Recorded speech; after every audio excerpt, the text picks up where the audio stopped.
So now on to our celebrated feature speaker, our very own Collin Moulton. Now let's welcome Collin.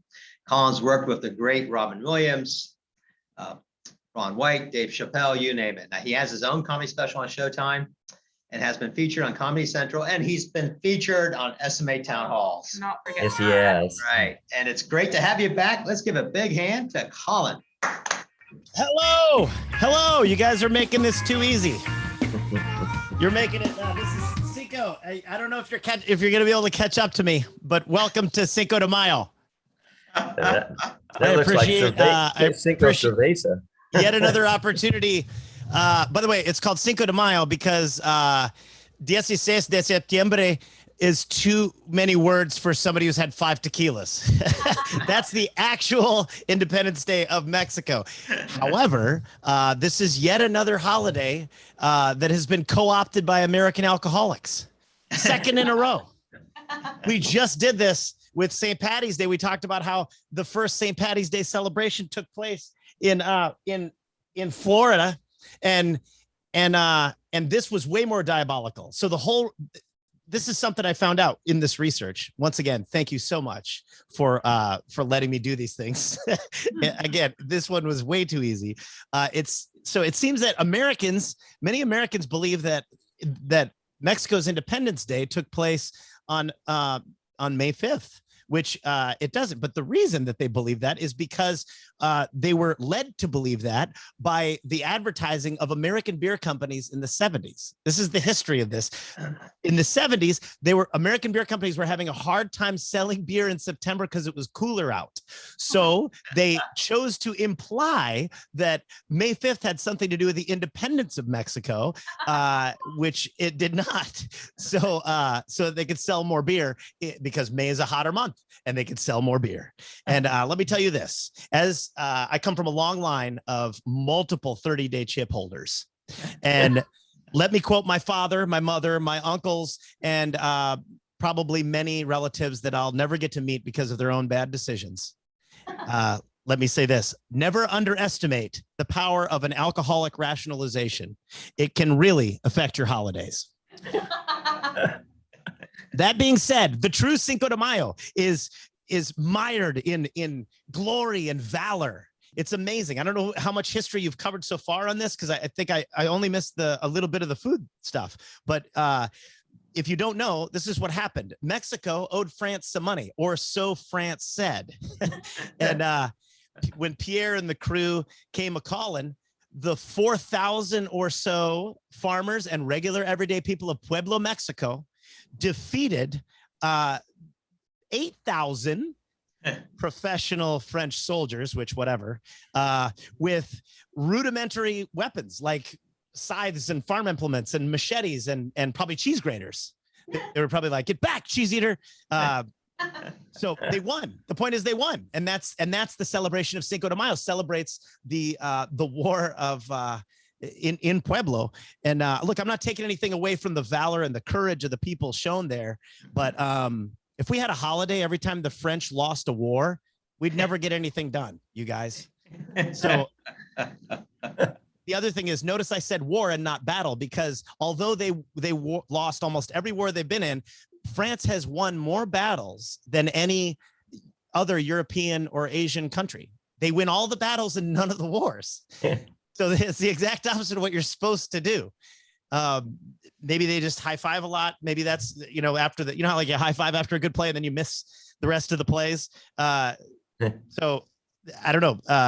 They won one war and it's in the list. They won the French Revolution, but that was against the French. So maybe they just celebrate like too much and that's it. Like if you imagine if Michael Jordan, dunked from the free throw line on all the Lakers and then ran to the sidelines and enjoyed fine cheeses and nice wines while he had an illicit tryst with an American art student, it would be pretty hard to win a game. So, incidentally, I bought a French press recently and it makes my coffee taste bitter about everything. No offense, Jacques, which I'm sure you don't take offense because there's no S in your name. So this is not the first time that Mexico went to war over money with France. This is true they had the pastry war. Have you ever heard of this? In 1938-39, they fought a war with the French called the Pastry War. A French pastry cook, this is what happened, living in Mexico, had his shop damaged by a domestic dispute among some Mexican army officers, which begs the question, what kind of skirmish jumps off over pastries? How did that even start? Hey, how much for the croissant? It's called the croissant. Is it? Well, I'll call it whatever I want if I'm paying for it. So how much for the gay donut? So then war, right? Apparently the shop had sustained over 600,000 pesos worth of damage. So somebody at least knocked over a lamp. France sent troops to collect in an aggressive attack on the port city of Veracruz, and they fought a war over 600,000 pesos, which ironically today is the exact price of a Mexican pastry.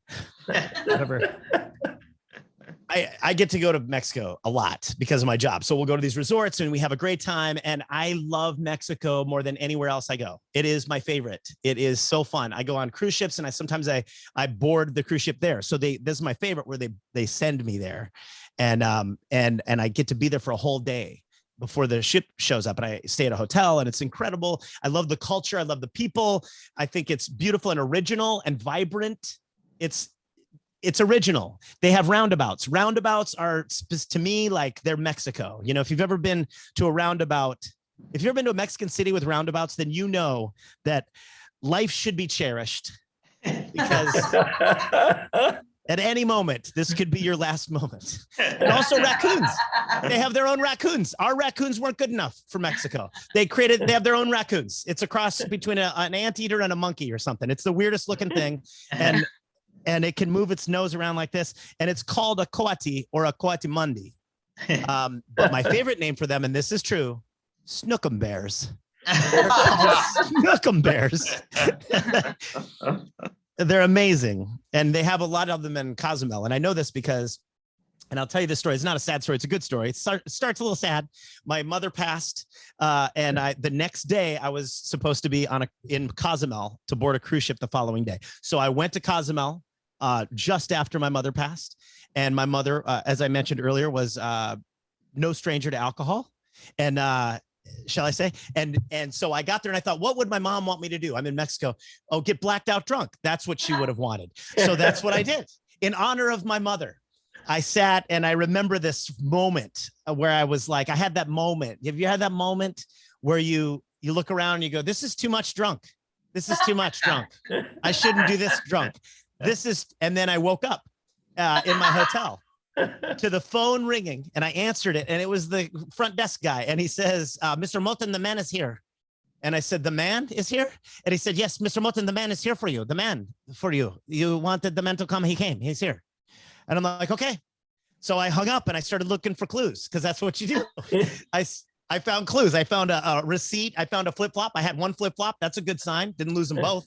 And I get my flip-flop and my receipt and I run downstairs and there's a guy who I don't recognize, but he knows me. And he says, Mr. Moulton, I knew 8:30 was going to be too early for you. And I was like, okay, so you were right. But also, I don't know you. And he said, oh, you don't remember, huh? Okay, well, you have a receipt? I go, yeah, this is your receipt. He goes, yes, perfect. He goes, here's the forms. You have to fill these out and I need your license. And I go, why do I need to give you my license? He goes, for the rental. And I said, the rental? I have a rental? What did I rent? This is Mexico, man. It could be a backhoe, a mule. I don't know. What did I rent?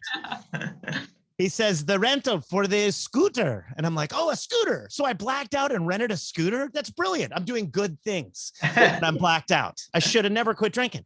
Because maybe I'm feeding the homeless. Who knows what I'm capable of.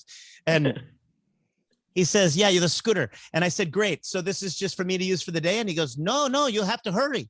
And I said, okay, well, I'll go change. And he goes, no, there's no time. It is double parked. And your excursion starts in an hour and 15 minutes. And it's an hour and a half away on the scooter. And I'm like, what? I rented an excursion? I don't even know what excursion. And so he gives me a map. Now I'm going doing an excursion. I get on this moped with my one flip-flop and no sunglasses, and I start driving down bumpy roads in Mexico for an hour and 15 too fast minutes, because it's an hour and a half away. And I'm driving toward this spot on the map, and I'm going 100 and something kilometers an hour, maybe. I don't know what the kilometers translate, maybe 20, maybe 120. I don't know. Whatever it is, way too fast on a moped. And the roads are not made for so I'm thinking, if I just shake enough, maybe the hangover will shake away. It'll shake off. You know, maybe the noise, the wind, the sun, the shaking. But that's not how hangovers work.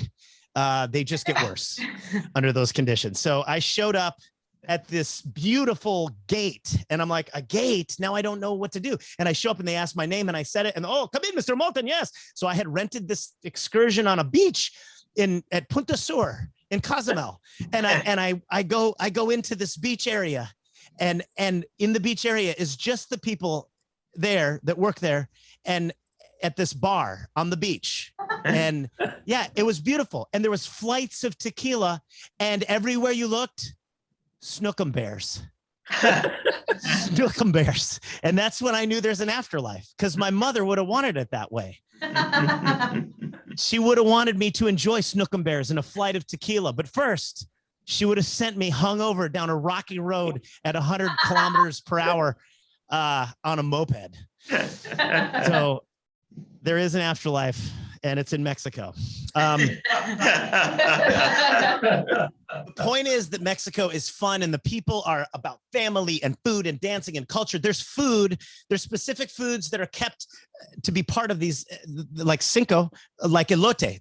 They're kept as part of the celebration. You have to have elote because it's corn on the cob slathered in crema and cheese and lime and chili powder, and it's specific to the celebration because you can dance while you're eating it. How gangster is that? You can dance while you're eating. Yeah. Think about that. That's corn. Could you imagine? Iowa doesn't do that. Iowa's all about the corn, but you don't dance and eat corn. You either eat corn or you dance, but you don't do both. And according to Kevin Bacon, sometimes you only do one. In some towns in Iowa, there's just one allowed, and it's corn.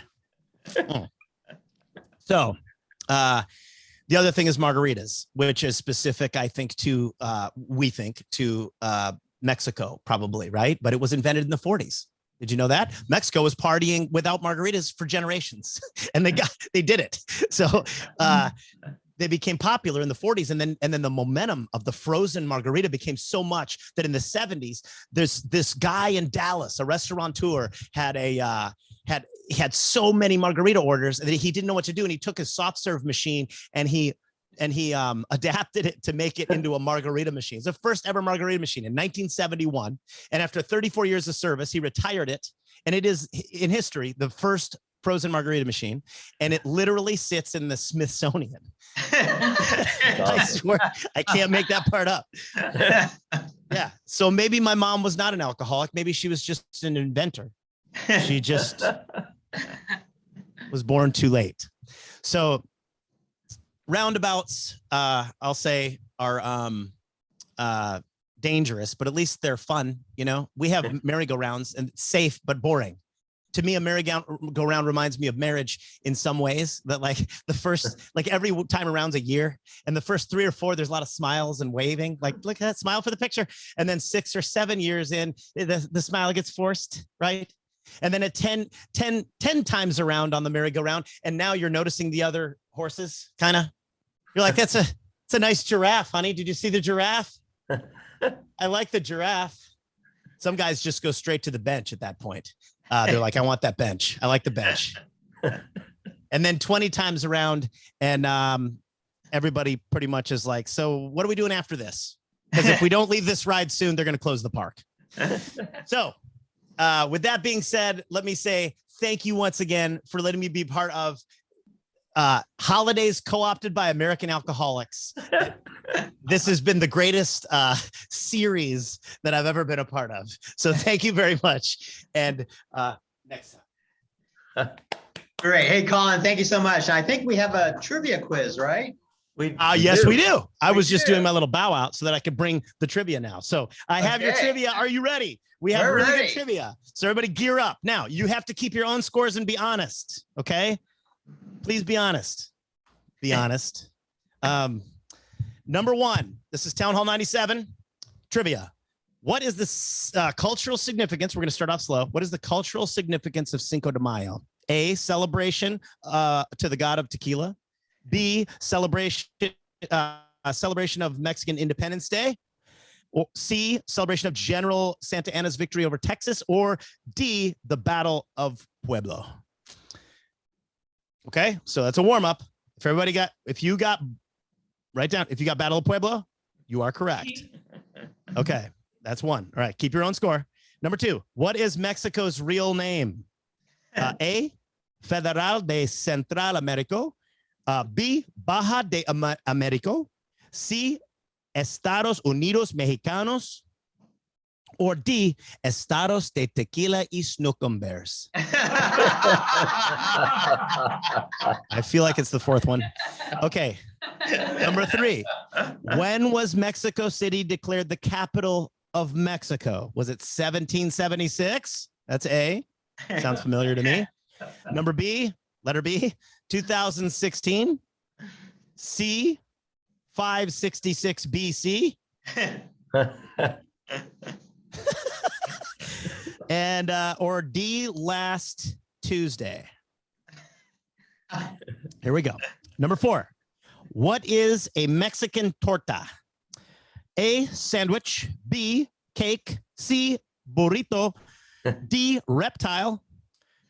Or E, an assault that takes place in a traffic roundabout in Tijuana because the guy had his turn signal on but turned the opposite direction and then went left while exceeding an unposted speed limit of 110 kilometers per hour, whatever that means, and then implied that, well, okay, so that's a Mexican tort. But the first four you have to choose from. Sandwich, cake, burrito, or reptile. By the way, we skipped over. The answer for number three was B. It was 2016. The answer for number two was C. It was Estados Unidos Mexicanos. And the answer for number four is sandwich. Although I'll give you a special mention if you mention the assault. Number five, who just sold a tequila company to Diageo? Did I say that right? That was a gimme, right? Is that a gimme? That's an inside joke that I'm not a part of, so I don't know what to say here. I'm going to go drink on that and let you guys sort it out. All right. Number six. What are the three fluids in tres leches cake? Tres leches cake. Tequila. So A, tequila, cream, and goat milk. That sounds like something we did in high school, to make the top come off the bottle. Okay. B, lime juice, tequila, and Grand Marnier, which sounds familiar. C, evaporated milk, cream, and condensed milk. Or D, tequila, and tequila. 7, what colors are in the Mexican flag? Hint, these colors don't run from the French. By the way, the last answer was evaporated milk, cream, and condensed milk. And the answer for number 7 is, do you know? Anybody want to say it? Green the flag? Does anybody know out loud? Do you guys know the colors for the Mexican flag? Green, red, white. Yes. Red, white, and green. That's right. See, I'm wearing red. I wear red and white on Cinco de Mayo. And then if I do it right, the tequila turns me green. And then I look like the flag. That's the plan. Technically, white is not a color. So green and red. I agree 100%. And if I get any sort of grammatic errors, I'd like you to correct me as well. That would be awesome because I haven't had that happen since I was in high school. And thank you. Technically, I would love that. Okay, here we go. Who were the soldiers who invaded Mexico in the 16th century? Hint, it is not the Space Force. Does anybody know it? You want to yell it? Everybody's got their answers. Does anybody want to guess? Spanish The Spanish what? soldiers. Oh, come on. Oh, Conquistador. conquistadores. Conquistadores. That's right. Conquistadores. Okay. 9. True or false? Mexico is the 8th wealthiest city in the world. Okay. True or false? This is a true or false question. Pretty easy. I'm going to give you a hint even. After 9, there's a pretty big drop off.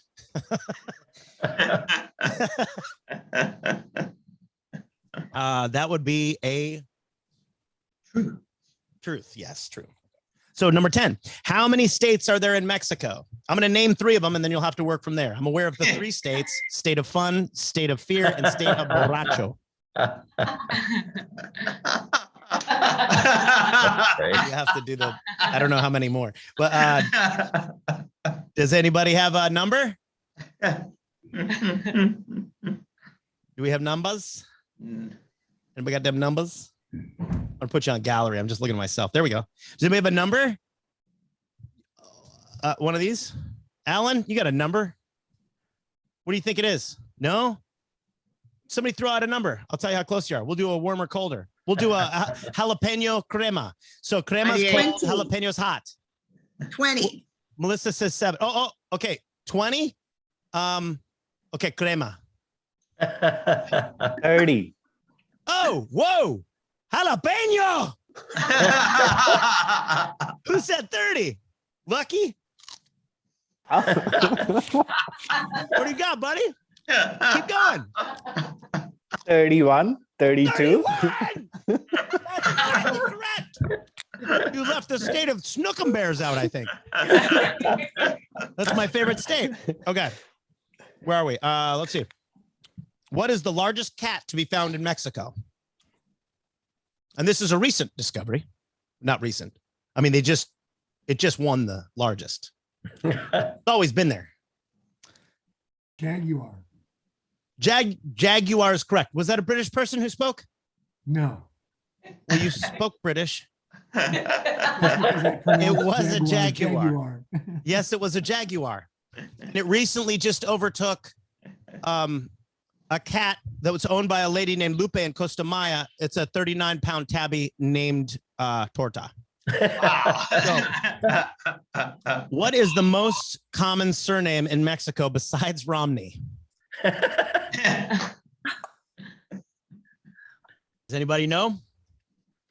Tom, do you know this one? Or Blake, do you guys know the most common? Truly the most common surname in Mexico. Tom, do you need a hint? Look at your driver's license and tell me what you think it is. Just a guess.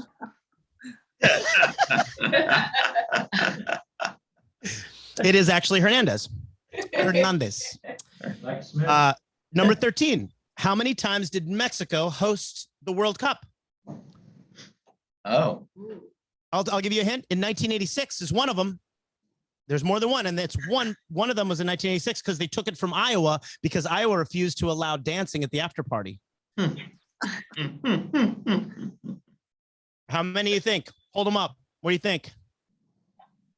3. Darren says 3. You are jalapeno, and Dick wins it with 2. It is 2. If you had 2, you get that one correct. Number 14. When were nachos invented? Hint for AJ, not in college when you ran out of money because of dollar beer night.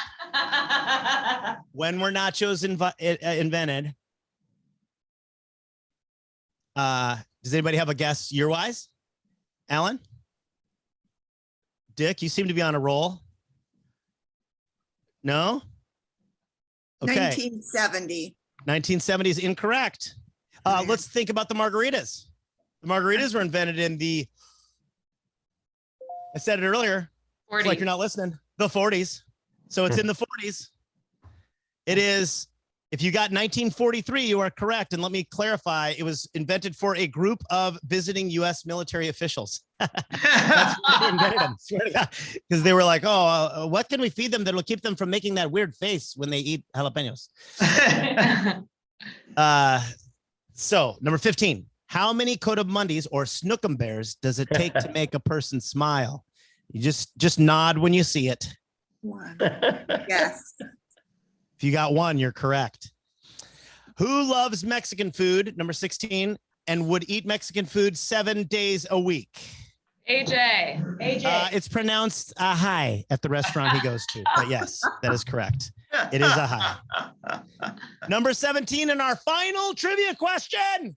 This is it. I don't want this to end. I love this one and I love you guys and I appreciate you. But here's the question. Get your thinking caps on. This is a big one. It's a math problem. Prepare. Jean-Luc mistakenly believes that Umberto owes him 500,000 pesos for a pastry conflict. Umberto disagrees and writes a proclamation stating that he does not owe said pesos. Jean-Luc should A, go F himself, B, get a bunch of friends with boats and attack Umberto, or C, let it go and party with Umberto over tequila and the best food, dancing, and culture in the world, hands down. And if you got C, you are a winner. Thank you guys very much for being a part of the number 97, I believe, town hall. Oh my gosh, Thank thank you, Collin. Now Incredible. that is something to celebrate over. Now, Collin, thank you for joining our town hall again and for all of the laughs. Yeah, for those of you who answered 10 questions correctly, please email Nicole Matar, which is nicole.matar@smawins.com to claim your reward. So let's give a gift to Tom Hernandez as well as Collin Moulton and say thank you for the great festival today. Yes, for you to continue your own personal Cinco de Mayo celebration with a gift certificate to, how about El Play Loco? Oh, loco. There you go.